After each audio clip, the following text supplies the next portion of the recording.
was black night when they emerged from the iris of the eye storm. There were no stars, but faint blue archlight reached through an occasional break in the cloud cover. I have reconsidered, Speaker said. Nessus, you may rejoin us if you will. I will, said the puppeteer. We need your alien insights. You have demonstrated great ingenuity. You must understand that I will not forget the crime your species has committed against mine. I would not wish to tamper with your memory, Speaker. Louis Wu hardly noticed this triumph of practicality over honor, intelligence over xenophobia. Where the cloud bank met the infinity horizon, he searched for the mark of Teela's vapor trail, but it had entirely disappeared. Teela was still unconscious. Her intercom image stirred restlessly, and Louis shouted, "Teela!" but she did not answer. "We were wrong about her," said Nessus, "but I cannot understand why. Why should we have crashed if her luck is so powerful?"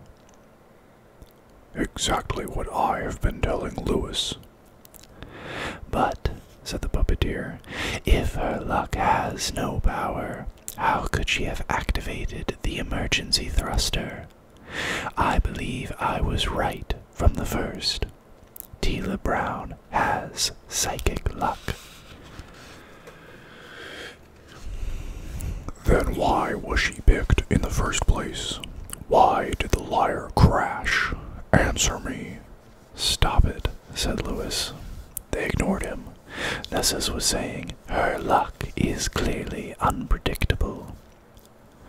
If her luck had failed her just once, she would be dead. Were she dead or damaged, I would not have selected her. We must allow for coincidence, said Nessus. You must remember, Speaker, that the laws of probability do provide for coincidence. But they do not provide for magic. I cannot believe in breeding for luck. You'll have to, said Louis. This time they heard him. He continued, I should have known much earlier. Not because she kept missing disasters. It was the little things in her personality. She's lucky, Speaker, believe it. Louis, how can you credit this nonsense? She's never been hurt. Never. How can you know? I know. She knew all about pleasure, nothing about pain. Remember when the sunflowers blasted you? She asked if you could see. I'm blinded, you said. She said yes, but can you see? She didn't believe you. Then, right after the crash, she tried to walk barefoot up a lava slope that was just short of melting hot. She is not very intelligent, Louis. She is intelligent, Tangent. She's just never been hurt. When she burned her feet, she charged straight down the slope onto a surface a dozen times more slippery than ice, and she never fell down. But you don't need details, said Louis. All you've got to do is watch her walk. Clumsy. Every second it looks like she's going to fall over, but she doesn't. She doesn't knock things over with her elbows. She doesn't spill things or drop things. She never did. She never learned not to, don't you see? So she's not graceful. This would not be apparent to non-humans, Speaker said dubiously. I must take your word for it, Louis. Still, how can I believe in psychic luck? I do. I have to. If her luck were dependable, said Nessus, she would never have tried to walk on recently molten rock. Yet the luck of Teela Brown does protect us sporadically. Reassuring, is it not? You three would be dead had not clouds shielded you when you crossed the sunflower field. Yeah, said Louis. But he remembered that the clouds had parted long enough to sear the skin of speaker to animals. He remembered the stairs of heaven which had carried Teela Brown 9 flights upward, while Louis Wu had had to walk. He felt the bandages on his hand, and remembered Speaker's hand charred to the bone, while Teela's translator burned into its saddle case. Her luck seems to protect her somewhat better than it protects us, he said. And why not? But you seem upset, Louis. Maybe I am. Her friends would long since have stopped telling her their troubles. Teela didn't understand troubles. Describing pain to Teela Brown would be like trying to describe color to a blind man. Whiplash of the heart. Teela had never been thwarted in love. The man she wanted came to her, and stayed until she had almost tired of him, then volunteered to go. Sporadic or not, Teela's odd power made her a little different from human, perhaps. A woman, surely, but with different strengths and talents, and blind spots too. And this was a woman Louis had loved. It was very odd. She loved me too, Louis mused. Strange, I'm not her type. And if she hadn't loved me, then... What, Louis? Are you speaking to me? No, Nessus, I'm speaking to me. Was that her real reason for joining Louis Wu and his motley crew? Then the mystery was compounded. Luck made Teela fall in love with an unsuitable man, motivating her to join an expedition both uncomfortable and disastrous, so that she had several times brushed close to violent death. It didn't make sense. Teela's intercom image looked up, blank eyes and empty face, puzzled, filling suddenly with stark terror. Her eyes wide and white, looking down. Teela's lovely oval face was ugly with insanity. Easy, said Louis. Take it easy. Relax. You're all right now. But a falsetto squeak was Teela's voice. We're out of it. It's way behind you. Look behind you. Tanju, look behind you. She turned.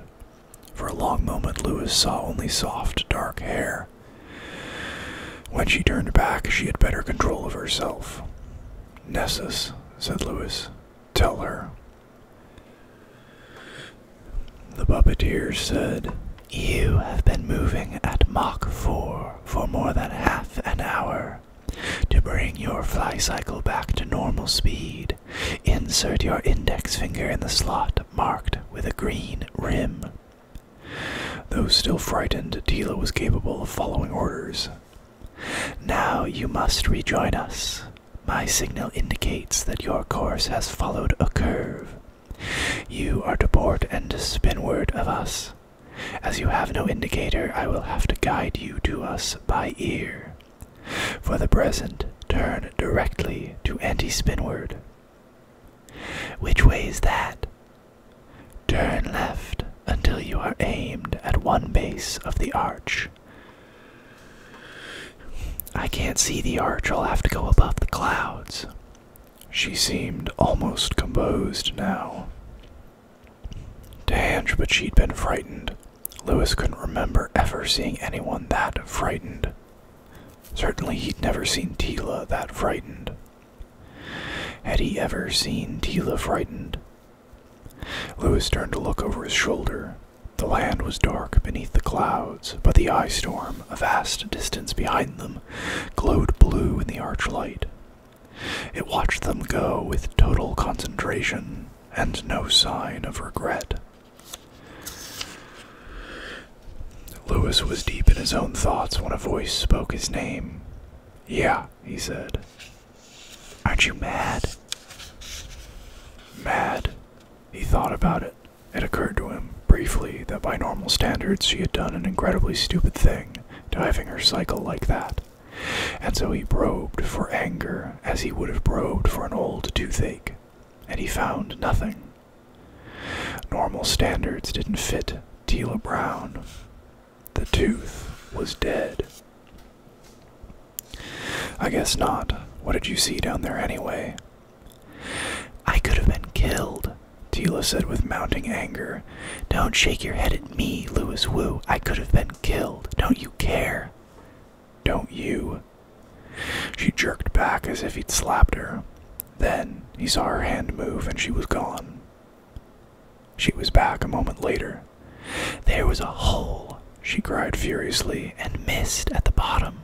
Well, how big? How should I know? And she was gone again. Right. How could she have guessed a scale with that flickering neon light? She risks her own life, Louis thought, then blames me for not getting angry. An attention-getting device. How long has she been doing it? Anyone else would die young with a habit like that. But not her, said Louis Wu. Not. Am I afraid of Teela Brown? Or have I finally flipped?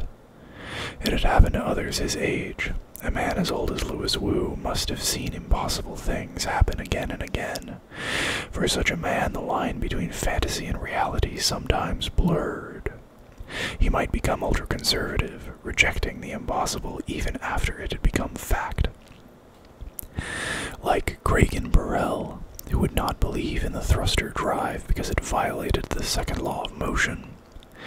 Or he might believe anything, like Zero Hale, who kept buying fake slaver relics.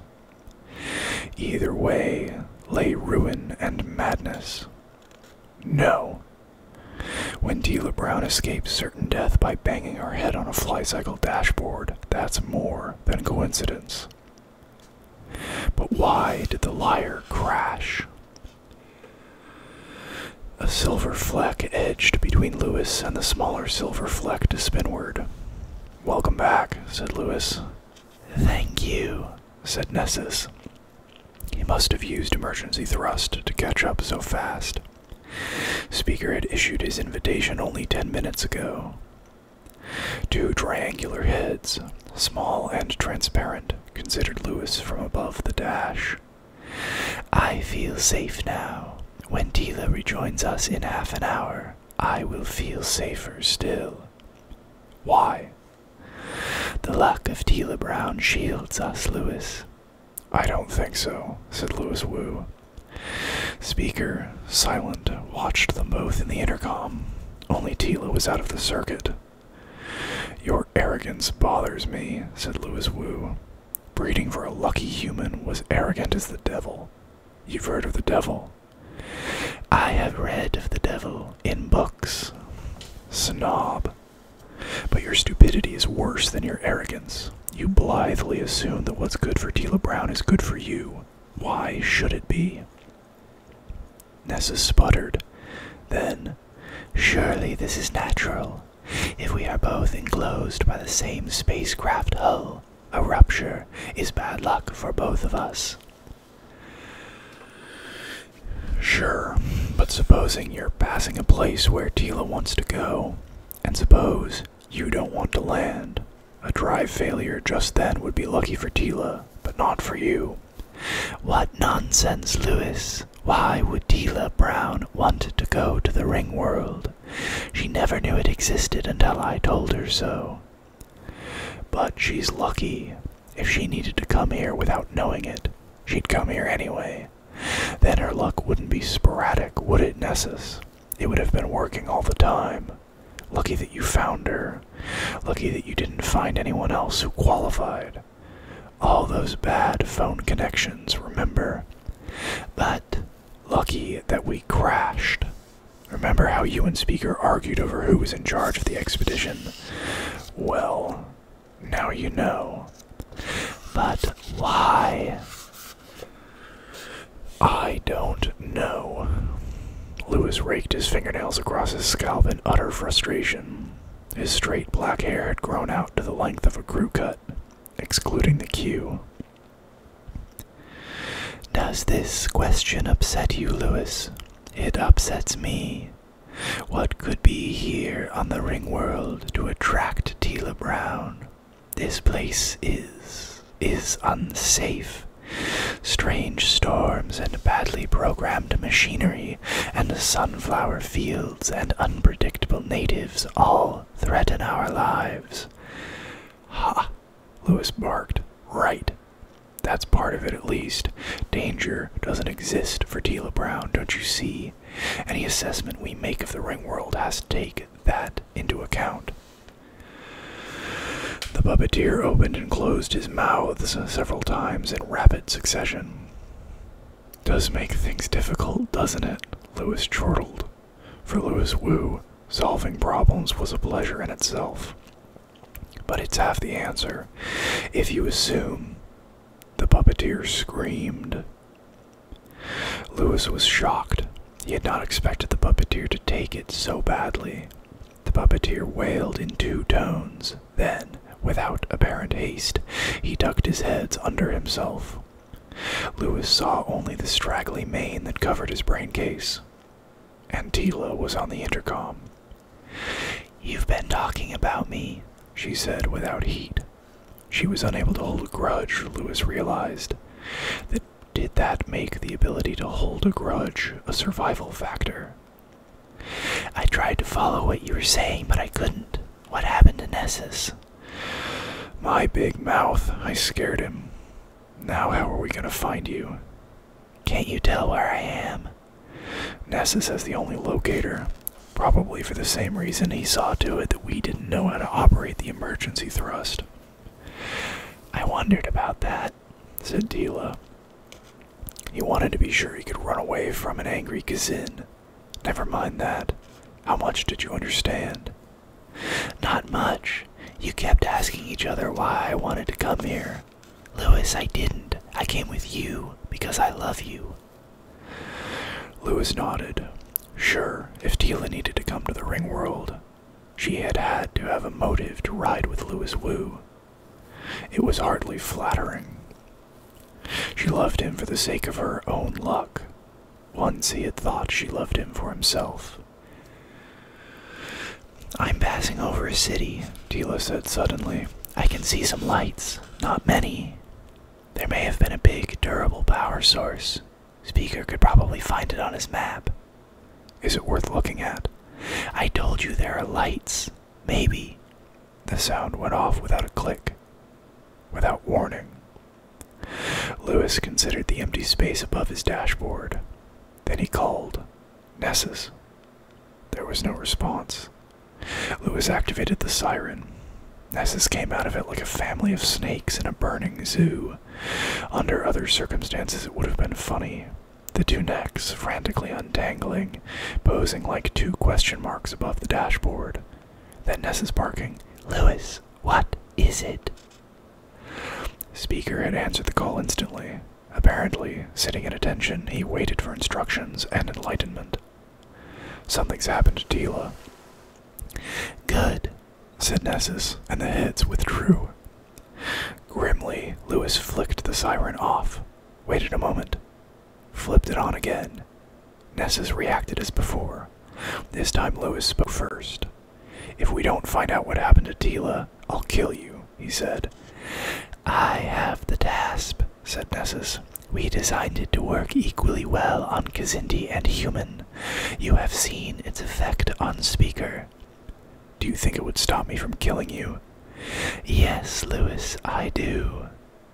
"What?" Lewis asked carefully. "Will you bet?" The puppeteer considered. "To rescue Teela can hardly be as dangerous as to take that gamble. I had forgotten that she is your mate." He glanced down. "She no longer registers on my locator. I cannot tell where she is." "Does that mean her cycle's been damaged?" "Yes, extensively. The sender was near 1 thruster unit of her fly cycle. Perhaps she ran afoul of another working machine, kin to the one which burned our communicator discs." But you know where she was when she dropped out of the conversation." 10 degrees to spinward of port. I do not know the distance. but we can estimate this from the speed tolerances of her fly cycle. They flew 10 degrees to port of Spinward, a slanting line across Speaker's hand-drawn map. For 2 hours there had been no lights, and Lewis had begun to wonder if they were lost. 3,500 miles from the rolling hurricane that was the Eye Storm, the line across Speaker's map ended at a seaport. Beyond the seaport was a bay the size of the Atlantic Ocean. Teela couldn't have flown further than that.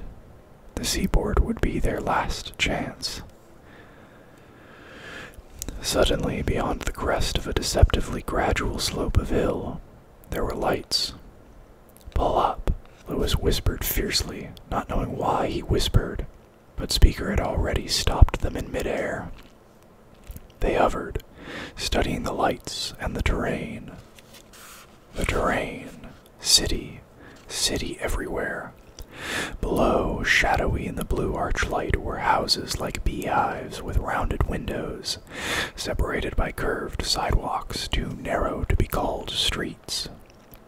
Ahead, more of the same, and then taller buildings further on, until all was skyscrapers and floaters. "They built differently," Lewis whispered. "The architecture, it's not like Zignamuglick. Different styles." "Skyscrapers," said Lewis. "With so much room on the Ringworld, why build so tall?" "To prove they can do it." "No, that's asinine," said Lewis. "There'd be no point if they could build something like the Ringworld itself." "Perhaps the tall buildings came later, during the decline of civilization." The lights, blazing white tiers of windows, a dozen isolated towers blazing from ground to base. They were clustered in what Lewis already thought of as the Civic Center, because all 6 of the floating buildings were there. One thing more. A small urban patch to spinward of the Civic Center glowed dim orange-white. On the second floor of one of the beehive houses, the 3 sat in a triangle around Speaker's map. Speaker had insisted that they bring the fly cycles inside with them. "Security." Their light came from the headlamps of Speaker's own cycle, reflected and softened by a curved wall. A table, oddly sculpted to form plates and coaster depressions, had toppled and smashed to dust when Lewis brushed against it. Dust was an inch thick on the floor. The paint on the curved wall had crumbled and settled in a soft ridge of sky-blue dust along the baseboard. Lewis felt the age of the city settling on him. "When the map room tapes were made, this was one of the largest of Ringworld's cities," Speaker said. His crescent claw moved across the map. "The original city was a planned city, a semicircle with its flat side along the sea. The tower called Heaven must have been built much later, when the city was already spread wings far along the coast." "Pity you didn't draw a map of it," said Lewis, for all that showed on Speaker's map was a shaded semicircle. Speaker picked up the map and folded it. "Such an abandoned metropolis must hold many secrets. We must be wary here. If civilization can rise at all in this land, on this structure, then it must be where clues point the way to vanished technology." "What of vanished metals?" Nessus objected. "A fallen civilization could not rise again on the Ringworld. There are no metals to mine, no fossil fuels. Tools would be restricted to wood and bone." "We saw lights." "The pattern seemed random, a result of many self-contained power sources failing one by one. But you may be right," said Nessus. "If tool building has resumed in this place, we must contact the tool builders. But on our own terms." "We may have already been located by our intercom emissions." No, Speaker, our intercom emissions are closed beams. Lewis, half listening, thought she could be hurt. She could be lying somewhere, unable to move, waiting for us. And he couldn't make himself believe it. It seemed that Teela had run afoul of some old Ringworld machine, perhaps a sophisticated automatic weapon, if the Ringworlders had such things. Conceivably, it had zapped only her intercom and locator sender, leaving the motive system intact, but it seemed improbable. Then why couldn't he work up a sense of urgency? Lewis Wu, cool as a computer, while his woman faced unknown peril. His woman, yes, but something more, and something different. How stupid of Nessus to assume that a bred-for-luck human would think like the humans he was used to. Would a lucky puppeteer think like, say, the sane puppeteer Chiron? Maybe fear was in a puppeteer's genes, but in a human, fear had to be learned.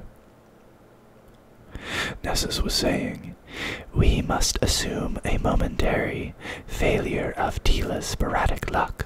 Under that assumption, Teela is not injured." What? Lewis was jolted. The puppeteer seemed to have paralleled his own thinking. A failure of her fly cycle would probably leave her dead. If she were not killed instantly, then she must have been rescued as soon as her luck resumed its power. That's ridiculous. You can't expect a psychic power to follow rules like that. The logic is impeccable, Lewis. My point is that Teela does not need rescue immediately. If alive, she can wait. We can wait for morning to spy out the land. Then what? How do we find her? She is in safe hands, if her luck held.